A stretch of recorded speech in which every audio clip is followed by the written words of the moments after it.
বঙ্গবন্ধু ডাক না দিলে 1971 হতো না, আমরা বাংলাদেশ পেতাম না। আমরা অকৃতজ্ঞ না, আমরা বাংলাদেশকে ভালোবাসি, আমরা বঙ্গবন্ধুকে ভালোবাসি।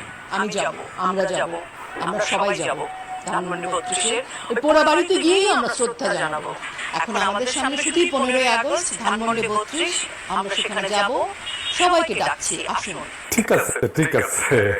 তো প্রচুর তো আবেগ দেখাচ্ছেন। আসেন আমরা দেখি শেখ মুজিবের স্থান আমাদের ইতিহাসে কোথায় হবে। আজকে সেই পর্যালোচনা করব। 1971 সালে আমাদের দ্বিতীয় স্বাধীনতার আগে, মানে 1971 দ্বিতীয়, 47 আমাদের প্রথম স্বাধীনতা, 71 দ্বিতীয়, আর 24 তৃতীয় স্বাধীনতা। এবং 1971-এর এই দ্বিতীয় স্বাধীনতার আগে এবং পরে শেখ মুজিবের রাজনৈতিক জীবন পর্যালোচনা করলে আমরা একটা ইন্টারেস্টিং বৈপরীত্য দেখতে পাই। পাকিস্তান আমলে তিনি ধীরে ধীরে হয়ে ওঠেন গণতান্ত্রিক আন্দোলনের নেতা। দাবি করা হয় যে তিনি গণতান্ত্রিক আন্দোলন করে বাঙালি জাতিসত্তার মর্মবাণী অনুধাবন করতে সহায়তা করছেন। এটা ঠিক যে তিনি 6 দফার আন্দোলন করছিলেন। তার প্রথম দফাতেই ছিল একটা গণতান্ত্রিক শাসন পদ্ধতির প্রবর্তন দাবি করা। সেই দফায় বলা হয়েছিল লাহোর প্রস্তাবের ভিত্তিতে সংবিধান রচনা করে পাকিস্তানকে একটি ফেডারেশনে পরিণত করতে হবে, যেখানে সংসদীয় পদ্ধতির সরকার থাকবে এবং প্রাপ্তবয়স্ক নাগরিকদের ভোটে নির্বাচিত আইন পরিষদ সার্বভৌম হবে। সুতরাং দেখা যাচ্ছে শেখ মুজিব প্রথম স্বাধীনতা যুদ্ধের আগে সংসদীয় পদ্ধতির পক্ষে ওকালিত করছিলেন এবং জাতির কাছে নিজেকে উপস্থাপিত করছিলেন গণতান্ত্রিক সংগ্রামের নেতা হিসাবে। 71-এর স্বাধীনতার পরে বাংলাদেশবাসী কি লক্ষ্য করলো? বিপন্ন বিস্ময়ে দেখলো গণতন্ত্রের ধ্বজাধারী মুজিব কি দ্রুততার সাথে সংসদীয় পদ্ধতিকে ছুঁড়ে ফেলা ফ্যাসিবাদী একনায়কতন্ত্র কায়েম করলো। সেই সময়ের বিরোধী রাজনৈতিক দলগুলোর সংখ্যা এবং শক্তি ছিল খুবই সীমিত এবং নগণ্য। সেই অল্প সংখ্যক সীমিত কণ্ঠ তার সহ্য হয়নি। সকল রাজনৈতিক দলের বিলুপ্ত ঘটায় স্বৈর শাসক মুজিব অতি দ্রুতই প্রতিষ্ঠা করলেন কুখ্যাত বাকশাল। সংসদে বাকশাল অনুমোদনের মাত্র 15 মিনিটের মধ্যে নিয়ম বহির্ভূত ভাবে প্রেসিডেন্ট পদে শপথ নিয়ে তিনি বনে গেলেন দেশের সকল ক্ষমতার একছত্র অধিকারী। তাকে অপসারণের কোন ধারা রাখা হলো না। তার কীর্তিকলাপ এতটাই ভয়ঙ্কর ছিল যে তখন তাকে তাজউদ্দিন আহমেদ হিসাব করে দিয়ে বলছিলেন যে আপনাকে শান্তিপূর্ণ পথে অপসারণ করার পথ আপনি বন্ধ করে দিলেন। সেই সময়কার বাকশালের স্লোগান ছিল এক নেতা এক দেশ, বঙ্গবন্ধুর বাংলাদেশ। শেখ মুনি আরো এক ধাপ আগায় যেয়ে বলতেন জনতার শাসন নয়, মুজিবের শাসন চাই। অন্য সকল ফ্যাসিবাদী রাষ্ট্র এবং সরকারের মতো মুজিবের বাংলাদেশ হয়ে গেল এক দলের অধীনস্থ এক ব্যক্তির শাসন। একটা রাষ্ট্রে 3টা শাখা বা অংশ থাকে: নির্বাহী বিভাগ অর্থাৎ প্রশাসন, আইন বিভাগ অর্থাৎ সংসদ এবং বিচার বিভাগ অর্থাৎ আদালত। মুজিবের হাতে কুক্ষিগত হলো এই সবগুলি বিভাগ। তিনি নিজেই পরিণত হলেন রাষ্ট্রে। ঠিক একইভাবে হাসিনা পরিণত হয়েছিল অতি রাষ্ট্রে। এইভাবেই স্বাধীনতা যুদ্ধ পূর্বকালের গণতান্ত্রিক অধিকার আদায়ের সংগ্রামের নেতা মাত্র 4 বছরের কম সময়ের মধ্যে বাংলাদেশে ফ্যাসিবাদী একনায়কতন্ত্রের আইকন হয়ে উঠলেন। ফ্যাসিবাদের এমন একটা আইকন স্বদেশের গণতন্ত্র, মানবাধিকার, এমনকি স্বাধীনতা, সার্বভৌমত্ব, আঞ্চলিক অখণ্ডতার প্রতি কত বড় হুমকি সেটা তৎকালীন সমাজের সকলেই অনুধাবন করছিলেন। সেই কারণে ফ্যাসিস্ট শেখ মুজিবের নিষ্ঠুর, আকস্মিক, রক্তাক্ত এবং মর্মান্তিক মৃত্যুতে দেশবাসী চমকিত হইল, হাত ছেড়ে বাঁচছিল এবং খুশিতে আনন্দে ফেটে পড়ছিল। এদিকে স্যার এখন সেই পার্টি সং বাজান, যে পার্টি সং আমাদের বাজানো উচিত ছিল 1975-এর 15ই আগস্টের পরে। সেই একদল বীর সেনানী, সেনাপতি এবং সৈনিকদের উদ্দেশ্যে যারা রাজতান্ত্রিক সমাজতন্ত্রের অন্ধ গলিতে ঢুকে পড়া দিশেহারা বাংলাদেশকে তখন মুক্তবাজার অর্থনীতি এবং গণতান্ত্রিক বিকাশের মুক্ত স্বাধীন পদে পুনঃস্থাপন করেছিল। এদের সকলেই ছিলেন 71-এর স্বাধীনতা সংগ্রামে অংশগ্রহণকারী বীর মুক্তিযোদ্ধা। আমরা তাদের অবদান এবং আত্মত্যাগের কথা ভুলে গেছি। ওই সকল বীরকে সঠিকভাবে মূল্যায়ন, স্মরণ, শ্রদ্ধা করতে ব্যর্থ হয়েছি বলেই এই প্রিয় স্বদেশ এখনো দুর্গতি থেকে বের হয়ে আসতে পারেনি। 15ই আগস্ট ছিল একটা বিপ্লব, যে বিপ্লবের ওনারশিপ কেউ নিল না, কিন্তু জনতা সেই বিপ্লবের নায়কদেরকে অভিষিক্ত করছিল রাজপথে উচ্ছ্বাস করে, উল্লাস করে। বাংলাদেশের ইতিহাসের নায়করা হলো উপেক্ষিত, আর সেটাই হয়ে উঠলো বিপ্লবকে সংহত না হতে দেওয়ার প্রথম ধাপ। বিপ্লব হয়ে গেল বেহাত। সে বিষয়টা আজকে আর আলাপ না করি, কিন্তু আমি অগাস্ট বিপ্লবের সমস্ত সেনানায়কদেরকে, সমস্ত সৈনিকদেরকে আমার বিপ্লবী সালাম জানাই। আজ আবার একটু হিসাব মিলায় দেখা যাক। স্বাধীন বাংলাদেশের প্রথম শাসক শেখ মুজিব কি কি মহা অপকর্ম করছিল। স্বাধীন দেশে সরকারিভাবে বিচার বহির্ভূত প্রথম হত্যাকাণ্ডটি ঘটে শেখ মুজিবের নির্দেশে। বিপ্লবী বামপন্থী নেতা সিরাজ শিকদারকে খুন করেই তিনি ক্ষান্ত হন নাই। জাতীয় সংসদে দাঁড়িয়ে দম্ভ করে চিৎকার করে ঘোষণা করছিলেন, কোথায় সেই সিরাজ শিকদার? তখনই দেখা গেছে শেখ মুজিবুর রহমান নিজেকে মানুষের বাঁচা মরার নিয়ন্তা ভাবতে শুরু করছিলেন। বিপ্লবী সিরাজ শিকদারকে খুন করার মধ্যে দিয়ে মুজিব বিচার বহির্ভূত হত্যা এবং খুন গুমের কালো হাত উদ্যত করছিলেন। শীঘ্রই তা বহুগুণে সম্প্রসারিত হয়েছিল তৎকালীন বৈষম্য বিরোধী সংগ্রামরত হাজার হাজার বাম প্রগতিশীল নেতা কর্মী সংগঠকদের দিকে। কেউ রেহাই যায় নাই। জাসদ থেকে শুরু করে সিপিবি, আদর্শবান এমন সকল যুবকেরা তখন বিশ্বাস করত মুজিব জাতির সাথে প্রতারণা করছে, স্বাধীনতা যুদ্ধের মূল উদ্দেশ্যগুলি বিসর্জন দিছে, বিশেষ করে একটি সাম্যভিত্তিক গণতান্ত্রিক সমাজ প্রতিষ্ঠার লক্ষ্যের সাথে বিশ্বাসঘাতকতা করে ক্ষমতা কুক্ষিগত করছে। মুজিব আমলে তার তৈরি কুখ্যাত রক্ষী বাহিনীর হাতে নিহত হন প্রায় 30,000 তরুণ যুবক, যারা ছিলেন আজকে বাংলাদেশের চলমান ছাত্র আন্দোলনে অংশগ্রহণকারীদের মতোই আত্মোৎসর্গের জন্য প্রস্তুত অকুতোভয় তরুণ সম্প্রদায়। মুজিব আমলে শুরু হয় নির্বাচনী কারচুপি। 1973 সালে বাংলাদেশে প্রথম সংসদ নির্বাচন অনুষ্ঠিত হয়। সেই নির্বাচন কেমন হয়েছিল তা জানার জন্য আবুল মনসুর আহমেদের কাছ থেকে শুনি। উনি লিখতেছেন, শেখ মুজিব প্রবীণ ও দক্ষ পার্লামেন্টারিয়ানদেরকে পার্লামেন্টে ঢুকিতে না দিবার জন্য সর্বশক্তি নিয়োগ করিলেন। আমি দেখিয়া খুবই আতঙ্কিত ও চিন্তাযুক্ত হইলাম যে নির্বাচন চলাকালে আওয়ামী নেতৃবৃন্দ অপোজিশনের প্রতি যে মনোভাব অবলম্বন করিয়াছিলেন সেটা সাময়িক অবিবেচনা প্রসূত ভুল ছিল না। তারা যেন নীতি হিসেবেই এই পন্থা গ্রহণ করিয়াছিলেন। নির্বাচনের ফলে অপোজিশন একরূপ শূন্যের কোঠায় পৌঁছাইছিল। আবুল মনসুর আহমেদ ইনি ছিলেন শেখ মুজিবের রাজনৈতিক গুরু এবং আমাদের মাহফুজা নামের বাবা। সে নিশ্চিত ভাবে জিতত, আওয়ামী লীগ নিশ্চিত ভাবে জিতত বা সংখ্যাগরিষ্ঠ হইত। তাও কেন এই ঘৃণিত কারচুপি সে করলো, এটা নিয়ে অনেকেই বিস্মিত হয়েছিলেন, কিন্তু উত্তর পান নাই। আজ আমরা সেই উত্তর শুনবো। কেন নিশ্চিত বিজয় যেন কারচুপির পথে শেখ মুজিব অগ্রসর হয়েছিল। সেই নির্বাচনে আওয়ামী লীগ পাইছিল 300-র মধ্যে 292টা। 10টা সিটের কম পাইলে সরকারিভাবে পার্লামেন্টে বিরোধী দল হওয়া যায় না। ফলে বাংলাদেশে মুজিবের প্রথম এবং একমাত্র নির্বাচনে সৃষ্ট পার্লামেন্টে কোনো বিরোধী দল ছিল না। এটা আমরা কেউ জানি না। পরবর্তীতে একদলীয় ব্যবস্থা প্রবর্তনের প্রাথমিক পদক্ষেপ ছিল এটা। তার মানে সামান্যতম সংসদীয় বিরোধিতা সে টলারেট করবে না।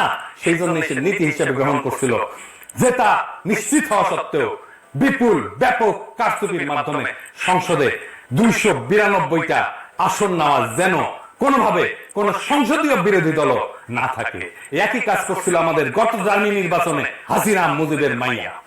মুজিবের আরেকটা কুকর্ম ছিল লুটপাটের রাজত্ব কায়েম করা। তার দল পরিবারের লোকজন দুস্থ অসহায় সংখ্যালঘুদের সহায় সম্পত্তি, বাড়িঘর দখল, রেশন কার্ড, পারমিট বাণিজ্য, চোরাচালান, খাদ্যদ্রব্যের মজুতদারি, এই সমস্ত অপরাধমূলক কাজকে মূল অর্থনৈতিক এবং বাণিজ্যিক কর্মকাণ্ড হিসেবে প্রতিষ্ঠা করছিল। তখনকার রাজধানী ঢাকার দুর্দশাগ্রস্ত এক রাতে তার বড় ছেলে শেখ কামাল সাঙ্গপাঙ্গ নিয়ে দেশের কেন্দ্রীয় ব্যাংক এলাকায় মানে মতিঝিল এলাকায় পুলিশের গুলি খায় হাসপাতালে ভর্তি হয়েছিল। কি করতে গেছিল আপনারাই বুঝে নেন। ডাকসুর নির্বাচন পর্যন্ত নিশ্চিত হার যায় না, ব্যালট বাক্স চিন্তাই করছিল। এই শেখ কামাল শেখ মুজিবের কুপুত্র একটা ঝুট খোলা জিপ নিয়ে দাপায় বেড়াইতো তার গুন্ডাবার সঙ্গীদের নিয়ে সারা ঢাকা, যারে পাইতো তারাই তারা করতো। আহমেদ সফারে তারা করছিল নিউ মার্কেট এলাকায়, তারা করছিল আহমেদ সফা জানিয়া দৌড় দিছিল এই শেখ কামাল। শেখ মুজিব গোপালগঞ্জ থেকে আসা সামন্ত প্রভুর মতো করে দেশ চালাইতে চাইছিল। তিনি হয়তো নিজেকে গোপালগঞ্জের রাজবংশের প্রতিদ্বন্দ্বী মুসলিম শাসক মনে করতেন। এমনই ছিল তার জ্ঞান গরিমার সর্বোচ্চ স্তর। কোন লেখাপড়া জানতো না, কিছু লেখাপড়া করে না। তার সাথে জেল খাটছে এরকম একজনের কাছ থেকে আমি শুনছি, আমি আর নাম না কই আর কয়াই দিই, ওই যে মুলধারা 71-এর লেখক। উনি বলছিল আমাকে যে শেখ মুজিব একটা বই নিয়ে যায় জেলখানায় যাওয়ার সময়, আর ওই বইয়ের এক পৃষ্ঠা সারাক্ষণ পড়ে এবং জেল থেকে বের হওয়ার সময় ওই এক পৃষ্ঠা সে শেষ করতে পারে না। ও দেখায়, কেউ আসলে দেখা বই খুলে দেখায় যে আমি বই পড়েছি, আর ওই এক পৃষ্ঠা সে জীবনে শেষ করতে পারে না। এই হচ্ছে জ্ঞান গরিমার স্তর। মুজিবের অর্থনৈতিক নীতি দেশকে এতই ভয়ঙ্কর পরিস্থিতির মধ্যে ফেলছিল যে 1974 সালে বাংলাদেশ এক ভয়াবহ দুর্ভিক্ষে পতিত হয়েছিল। মুজিব সৃষ্ট সেই দুর্ভিক্ষে কয়েক লক্ষ দরিদ্র পীড়িত নিঃস্ব নিরীহ মানুষ মৃত্যুবরণ করছিল, আর দারিদ্র্যের সীমানার নিচে পতিত হয়েছিল 65% বেশি মানুষ।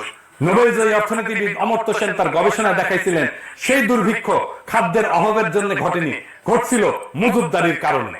আর মুজিব কতই নির্লজ্জ, এই দুর্ভিক্ষের সময় সে তার ডাইনিং টেবিল সাজায় 14 পদের খাবার দিয়ে সে লাঞ্চ করত, সেটা আবার পত্রিকাতেও ছাপা হতো। কেমন নির্লজ্জ একটা। এমন পরিস্থিতিতে মুজিব যখন দেখলো যে সমাজ এবং দেশে প্রতিবাদ বিক্ষোভ ক্রমশ বেড়ে যাচ্ছে, তখন যৎসামান্য গণতান্ত্রিক ব্যবস্থা বা পরিসর যা অবশিষ্ট ছিল তাও খেয়ে ফেললেন। গণতন্ত্রের পথ অনুসরণ না করে প্রবল স্বৈরাচারী ব্যবস্থা অর্থাৎ লৌহ কঠিন শ্বাসরুদ্ধকর ফ্যাসিজমের পথে পা বাড়াইলেন। শাসন এবং শোষণ করার সবচেয়ে অগণতান্ত্রিক এবং নিষ্ঠুর রাস্তাটি বেছে নিলেন শেখ মুজিব। দেশবাসীকে ভাওতা দেওয়ার জন্য তথাকথিত সমাজতন্ত্রের নামে রাষ্ট্রবিনাশী ফ্যাসিবাদী এক না একতান্ত্রিক বাকশাল কায়েম করছিলেন। আর এই বাকশালের সহযোগী ছিল সিপিবি, এই বাংলাদেশের সিপিবি, এই মুজাহিদুল ইসলাম সেলিম বাকশালের সহযোগী ছিল। যেদিন বাকশাল কায়েম হয়, এই মুজাহিদুল ইসলাম সেলিম ছাত্রলীগের সাথে মিলে আনন্দ মিছিল বাইর করছিল ঢাকার রাজপথে। আওয়ামী লীগের অফিস পুরাই দিচ্ছেন, সিপিবির অফিস কেমনে থাকে? সিপিবির অফিস দখল করেন, সিপিবির অফিসকেও জনগণের অফিস বানান। ওই অফিস থেকে ফ্যাসিবাদের সহযোগীদের উচ্ছেদ না করে দিলে বাংলাদেশের মুক্তি নাই। ওই সিপিবিকে ধইরা আবার আওয়ামী লীগ উঠে দাঁড়াবে, আমি কয়ে রাখলাম। বাংলাদেশের প্রথম ফ্যাসিবাদী শাসক মুজিবকে তাদের মূল আইকন গণ্য করে এবং মানে আওয়ামী লীগ। 75-এর ইতিহাসের কুৎসিত নর্দমায় পতিত এই আইকনকে শেখ হাসিনা এবং তার দল গত 15 বছর ধরে সর্বশক্তি দিয়া সারা দেশে পুনঃপ্রতিষ্ঠিত করার অপচেষ্টা করছিল। এই প্রক্রিয়ায় মুজিবের স্বৈরাচারী প্রতিটি অপকর্মকে আড়াল কইরা মিথ্যা মিথ্যিতার গুণের কলবর বহুগুণে বাড়ায় এবং দেখায় তার একটা ইতিবাচক ভাবমূর্তি প্রতিষ্ঠার চেষ্টার কোন ত্রুটি করা নাই গত 15 বছর জবরদস্তি করে ক্ষমতায় থাকা স্বৈরাচারী হাসিনা সরকার। এই জন্য রাষ্ট্রীয় ভান্ডার থেকে কয়েক হাজার কোটি টাকা খরচ করছে। এত কিছু করেও যে কোনো কিছুর কাজে লাগেনি তা প্রমাণিত হয়েছে বাংলাদেশের কিশোর তরুণ যুবকদের নেতৃত্বে সম্পাদিত সফল আগস্ট বিপ্লবে মুজিবের সমস্ত মুক্তি, মুজিবের সমস্ত আইকন জয় বাংলা করে দিয়েছে বাংলার দামাল ছাত্র জনতা। এই ঘটনা যে ঘটবে এটা আমি আগেই বলছিলাম। দেশে দেখান কি হবে, আমি এটা বলছিলাম। দেখেন আমরা যে লড়াইটা করছি না সেটাও বলে মুক্তিযুদ্ধ। 71-এর মুক্তিযুদ্ধের চাইতে কম গৌরবের না, 71-এর চাইতে কম রক্তাক্ত না। এই লড়াইয়ে বিজয়ী হয়ে আমরা বাংলাদেশের মানুষকে প্রকৃত মুক্তির স্বাদ দেব। হ্যাঁ, আমরা নতুন রিপাবলিক গড়বো, যেটা আপনারা পারেন নাই। তো যেখানে সমান নাগরিক অধিকার নিয়ে সকল নাগরিক মর্যাদার জীবন পাবে, বাংলাদেশের সকল মানুষের সমস্ত সম্ভাবনাকে উন্মুক্ত করা হবে, দিল্লির দাসত্ব থেকে বাংলাদেশের মানুষ মুক্তি পাবে। আমরা কাদের সিদ্দিকীর মতো প্রকাশ্যে ব্যানার দিয়ে কাউরে খুঁচায় মারবো না বিজয়ের পরে, বা বিহারীদের সম্পদ দখল করিয়া ভাগ্য বদলাইতে দেব না কাউরে। হ্যাঁ, তবে আমরা চাই বা না চাই আওয়ামী লীগ আর কোনোদিন মাথা তুলে দাঁড়াইতে পারবে না, নিশ্চিন্ন হয়ে যাবে। আর হ্যাঁ, ওই যে ড্যাডি অফ দ্য নেশনের তো মূর্তি টুর্তি বসাচ্ছে না হাসিনা, কাটাল রানী, ওগুলো থাকবে না। হাঙ্কারে কিছু করা লাগবে না। হাসিনার পতনের 24 ঘন্টার মধ্যে পাবলিক সেগুলো মাটির সাথে মিশিয়ে দেবে।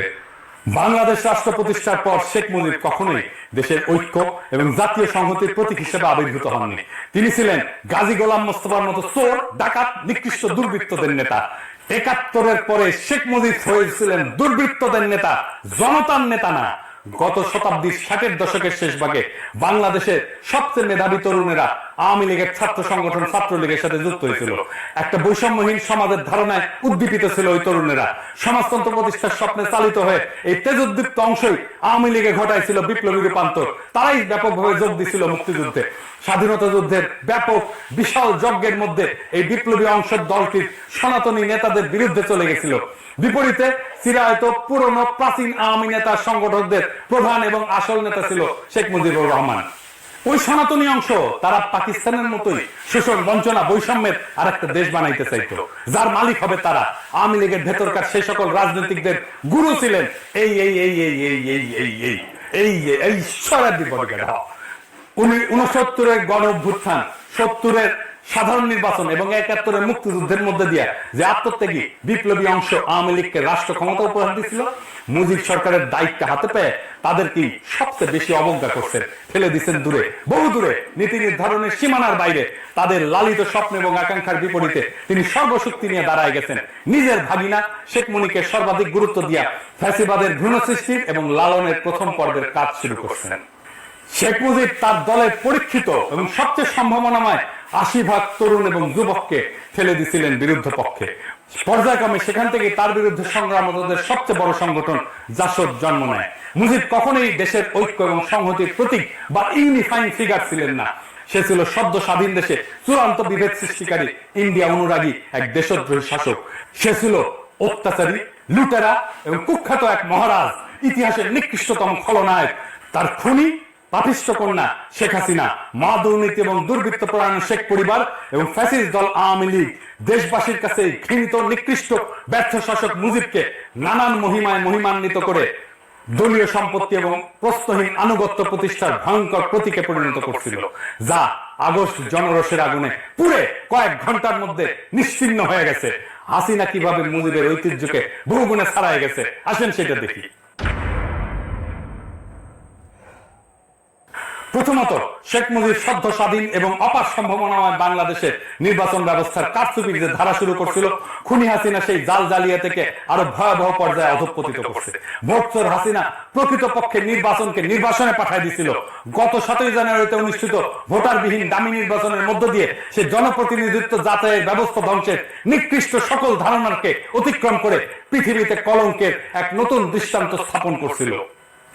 দ্বিতীয়ত, মুজিবের একটা গুম বাহিনী ছিল, সাদা টয়টায় ঘুরে বেড়াইত, যাকে তাকে তুলে নিয়ে যেত, যাকে তুলে নিয়ে যেত তাকে আর খুঁজে পাওয়া যেত না।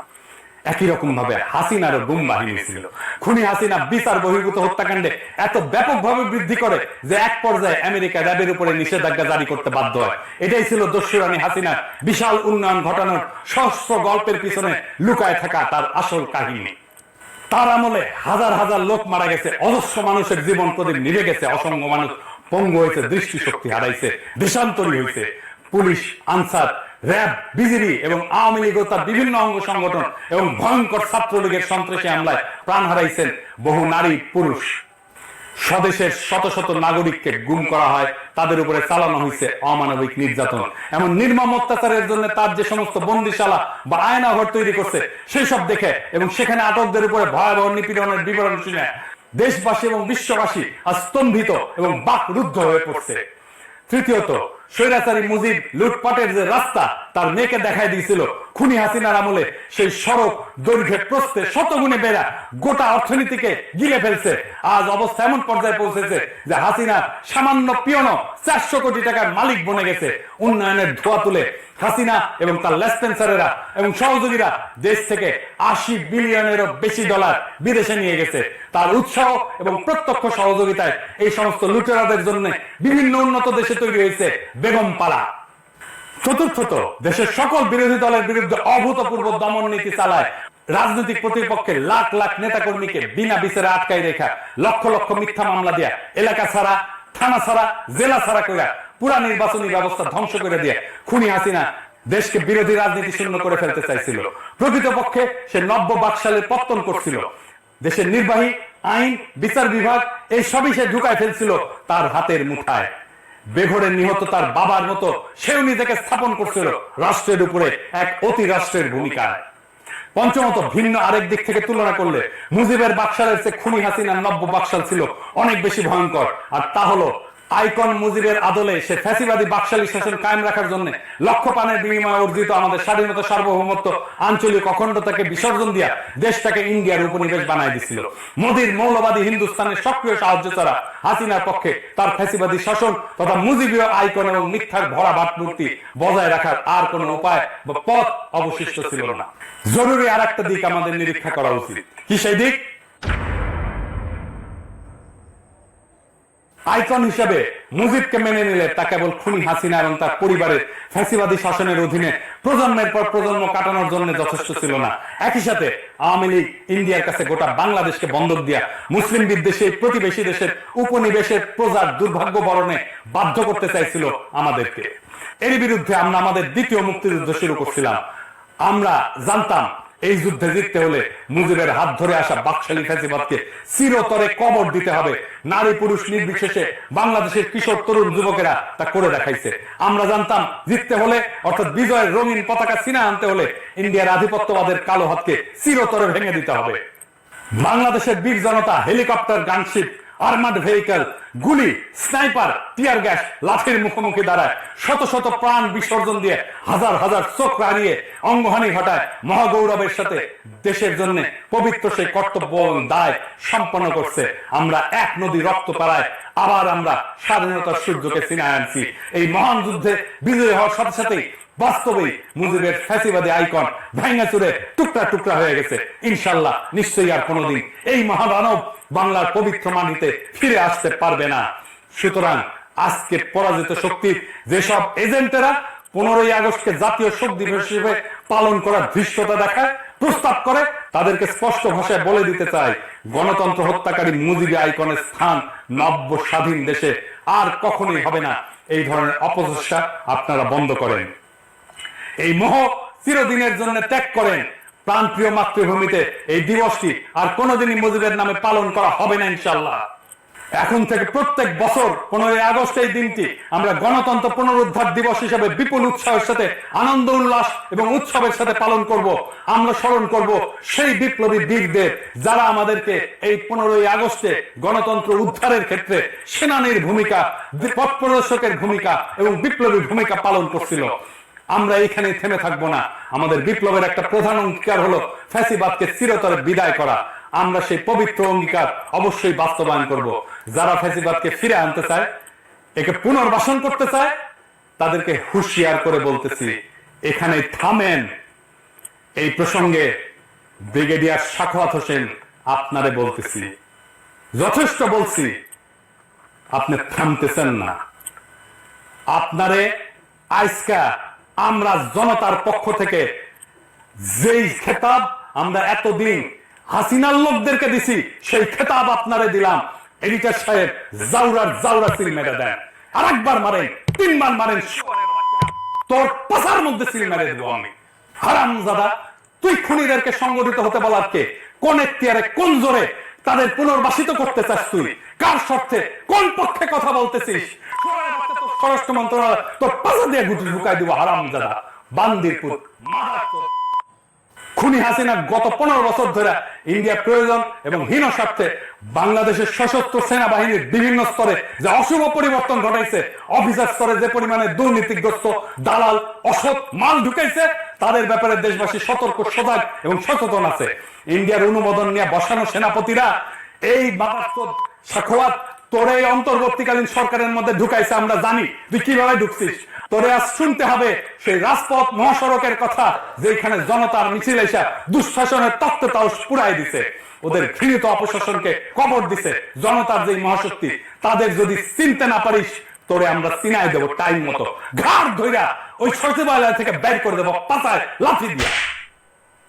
প্রিয় দেশবাসী, প্রতি বিপ্লবের কথা বলতেছে, বিপ্লব করছি, প্রতি বিপ্লব ঠেকানোর ক্ষমতা, সামর্থ্য, হিম্মত আমাদের আছে। প্রতি বিপ্লবীরা সামনে আসুক, দেখাই দেব কিভাবে বিপ্লব রক্ষা করতে হয়। আমরা শহীদদের কাছ থেকে শিখছি কিভাবে জীবন দিতে হয়। আমরা শহীদদের কাছ থেকে শিখছি কিভাবে বুক চিতায় দাঁড়াইতে হয়। আমরা শহীদদের কাছ থেকে শিখছি কিভাবে বিজয়কে সংহত করতে হয়। আমরা কইরা দেখাবো। আসিস, কার কত ক্ষমতা আছে, প্রতি বিপ্লব ঘটাইতে আসিস। আমরা আমাদের সরকারকে রক্ষা করব, আমরা আমাদের বিপ্লবকে রক্ষা করব, কিন্তু বিপ্লবের মধ্যে ঢুকে পড়া এই সমস্ত সাখাওয়াতের মাদারচোদ গুলোরে আমরা পাছায় লাথি দিয়ে বের করে দেব। এটাও আমরা কয়ে রাখলাম। আমাদের মনে রাখা দরকার, ফ্যাসিজম উত্তরকালে পশ্চিমা বিশ্বে, বিশেষ করে জার্মানি, ইতালিতে যে সমস্ত আইকন, কালচার, কনসেপ্ট, এমনকি ভাষা ব্যবহার করে ফ্যাসিজম উৎপাদন, প্রতিষ্ঠা, এর ইকোসিস্টেম তৈরি এবং স্থাপন করা হয়েছিল, তার সবকিছুই ঝাড়ে বংশের ঝাঁটায় বিদায় দেওয়া হয়েছিল। সেই সব প্রতীক, ভাবমূর্তি, ছাপ, ছবি এবং চিহ্ন ব্যবহারকে ফ্যাসিজমের আবার আগমন হিসেবে গণ্য করা হয়। ফ্যাসিস্ট আওয়ামী লীগ এবং এর স্পিরিচুয়াল ফাউন্টেন হেড মুজিবের কল্লাকে বাংলাদেশে আর কখনো জায়গা দেওয়া হবে না। মহান সৃষ্টিকর্তা নিশ্চয়ই বাংলাদেশের মানুষের মধ্যে সেই তৌফিক দান করবেন, যেখানে মুজিবের নাম আছে, নিশানা আছে, গুড়ায় দেবেন বিপুল বিক্রমে। রাষ্ট্রীয় সম্পদ শক্তি ব্যবহার কইরা ফ্যাসিবাদের মতাদর্শিক আইকন হিসেবে সারা দেশে সকল বেসরকারি সরকারি প্রতিষ্ঠানে অজস্র মুজিব কর্নার, মুজিব বন্দনা, নানা চিহ্ন স্থাপন করা হয়েছে। সেই রীতি এবং সংস্কৃতি আর চলতে পারবে না। আমরা আর রাষ্ট্রীয়ভাবে ফ্যাসিবাদ উদযাপনের ধারাবাহিকতা বজায় রাখতে পারি না। এটা শুধু বিশ্বাসঘাতকতাই না, এটা আমাদের জাতির মনন এবং মগজকে বিষাক্ত করে রাখার নামান্তর। তাই এর সবগুলো অতি দ্রুত অপসারিত করতে হবে, ভেঙে চুরমার করে ফেলতে হবে, বাংলাদেশ থেকে সমূলে মুছে দিতে হবে মানবতা বিরোধী অসভ্য বর্বর ফ্যাসিবাদীদের সকল ছায়া। আগামী 15ই আগস্ট হবে, যেইখানে মুজিব কর্নার থাকবে সেই প্রতিষ্ঠানের প্রধানের সব মুজিব কর্নারের জিনিস ঢুকায় দেবেন। এইটাই হবে আমাদের কর্মসূচি। আর অবশ্যই তেলসারা। 2 প্রজন্মের খুনি শেখ হাসিনা জোর জবরদস্তি করে 17 কোটি মানুষের মানবিক মৌলিক রাজনৈতিক অধিকার হরণ করে অভাব অনটনে কাঠামো এই রাষ্ট্রের কয়েক হাজার কোটি টাকা খরচ করে তার বাপ মুজিবের জন্ম শতবর্ষ পালন করছিল। এর রেশ চিহ্ন এবং অবশেষ সমূহ বিদ্যমান থাকলে এগুলো ফ্যাসিবাদের চাষাবাদ এবং দানবীয় উত্থানের রসদ সরবরাহ করবে। আমরা কষ্ট সহিষ্ণু এই বীর জাতিকে আর একবার সামষ্টিক পাপাচারে নিমজ্জিত করতে পারবো না এবং এর কোনো সুযোগ আর অবশিষ্ট রাখবো না। মুজিব পরিবারের সকল সদস্য এবং শেখ হাসিনার বানানো হাজার হাজার কোটি টাকার মালিকদের কাছ থেকে তাদের সকল সহায় সম্পত্তি রাষ্ট্রায়ত্ত করে বাংলাদেশকে কড়ায় গন্ডায় ক্ষতিপূরণ আদায় করতে হবে। শেখ পরিবার, আওয়ামী লীগ এবং তাদের দোসরেরা নব্য স্বাধীন এই বাংলাদেশ গড়ার কোনো কাজেই লাগবে না, বরঞ্চ তারা নানাভাবে একে বাধা দিতে, অকার্যকর করতে এবং ব্যর্থতায় পর্যবেসিত করার সকল অপচেষ্টা চালাবে। এই সকল স্থাপনা চিহ্ন প্রতীক ফ্যাসিজম পুনরুৎপাদনের সহায়ক হবে। সেই জন্য মূল সহ এইসব উপড়ে ফেলাটাই হবে গণঅভ্যুত্থান সংগঠনকারী বিপ্লবীদের একটা বড় আদর্শিক কর্তব্য। সমাজ, সরকার ও রাষ্ট্র থেকে ফ্যাসিবাদীদের উৎখাতে দ্বিতীয় বিশ্বযুদ্ধের পর জার্মানি এবং ইতালিতে যে সমস্ত পদক্ষেপ পদ্ধতি গ্রহণ করা হয়েছিল, বর্তমান বাংলাদেশের পরিস্থিতি ও পরিপ্রেক্ষিত বিবেচনা নিয়ে আমরাও তার প্রয়োগ এবং বাস্তবায়ন করব, যাতে দানব সৃষ্টি হওয়ার মতো সকল দুঃসক্ষত সমাজ দেহ থেকে চিরতরে দূর করা যায়। এই হাসিনা বাংলাদেশে হিন্দু, মুসলমান, পাহাড়ি, সমতলী, আওয়ামী লীগ, আওয়ামী বিরোধী, মুক্তিযুদ্ধের পক্ষে বিপক্ষে, সেকুলার, নন সেকুলার, জঙ্গি, প্রগতিশীল নানা ন্যারেটিভে এই জাতিকে বিভক্ত করছে। মনে রাখবেন, আমরা সবাই বাংলাদেশের নাগরিক। আমাদের সবার সমান অধিকার এই দেশের সম্পদে। আমাদের ঐক্যই আমাদের শক্তি, আমাদের বিভক্তি আমাদের পরাজয়। একজন পাহাড়ি নির্যাতিত হলে সেটা সংখ্যালঘু নির্যাতন নয়, সেটা নাগরিক নির্যাতন। একজন হিন্দু নির্যাতিত হলে সেটা সংখ্যালঘু নির্যাতন নয়, সেটা নাগরিক নির্যাতন। একজন শিবির ক্রসফায়ারে মারা গেলে সেটা হাসিনার মতে জঙ্গি দমন না, সেটা নাগরিক নির্যাতন। আমাদের এই নাগরিক পরিচয় বাদ দিয়ে আমরা যেন রাজনৈতিক প্রশ্নে আর অন্য কোন পরিচয়কে ধারণ না করি। হিন্দু হিসেবে না, মুসলমান হিসেবে না, পাহাড়ি হিসেবে না, সমতল হিসেবে না, আমরা আমাদের অধিকারের দাবি করব নাগরিক হিসাবে। গণতন্ত্র অর্জন, প্রতিষ্ঠা এবং রক্ষার এই নব পথযাত্রায় বিশ্বব্যাপী মানবিক মূল্যবোধ বিকাশের সকল ইতিবাচক শিক্ষা, জ্ঞান এবং অভিজ্ঞতা আমরা উদার চিত্তে গ্রহণ করব। ভালো এবং অগ্রগামী সকল কিছুই নব স্বাধীন বাংলাদেশ গড়ার কাজে আমরা ব্যবহার করব। নিশ্চয়ই সৃষ্টিকর্তা আমাদের সহায় হবেন। আগামী পদক্ষেপ নিয়ে এগিয়ে যাব বাংলাদেশের পবিত্র মাটি থেকে ফ্যাসিবাদ এবং ফ্যাসিবাদীদের উৎখাত করেই ছাড়বো ইনশাআল্লাহ। এবারের 15ই আগস্ট গণতন্ত্র পুনরুদ্ধার দিবসে এটাই হবে আমাদের ইস্পাত দৃঢ় শপথ। ইনকিলাব জিন্দাবাদ।